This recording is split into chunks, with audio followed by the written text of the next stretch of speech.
Video شروع کرنے سے پہلے اگر آپ نے ہمارا چینل اسلامک نالج کو سبسکرائب نہیں کیا تو جلدی سے سبسکرائب کر لیں اور ساتھ ہی گھنٹی کے نشان پر کلک کر لیں تاکہ آنے والی نیو ویڈیو آپ تک جلد پہنچ سکے۔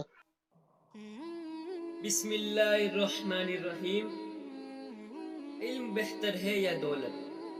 سوال حضرت علی رضی اللہ تعالی عنہ سے پوچھا گیا، علم بہتر ہے یا دولت؟ ارشاد فرمایا، علم بہتر ہے کیونکہ علم انبیاء کی وراثت ہے جبکہ دولت فرعون کی، اس لیے علم دولت سے بہتر ہے۔ تم دولت کی حفاظت کرتے ہو جبکہ علم تمہاری حفاظت کرتا ہے۔ دولت مند کے بہت سے دشمن ہوتے ہیں جبکہ عالم کے بہت سارے دوست ہوتے ہیں۔ علم تقسیم کرنے سے بڑھتا ہے جبکہ دولت خرچ کرنے سے کم ہو جاتی ہے۔ علم رحم دلی سکھاتا ہے جبکہ دولت سخت دلی سکھاتی ہے۔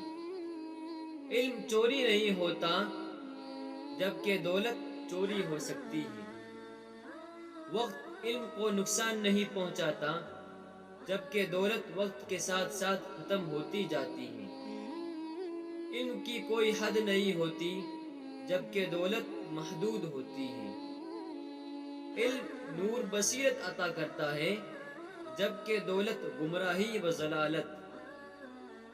یہ علم ہی ہے جو ہمیں ایک خدا کی عبادت کا شعور اور احساس دیتے ہوئے بتاتا ہے کہ ہم سب اللہ کے غلام ہیں، جبکہ دولت فرعون اور نمرود کی عادات اپنانے پر مجبور کرتی ہے۔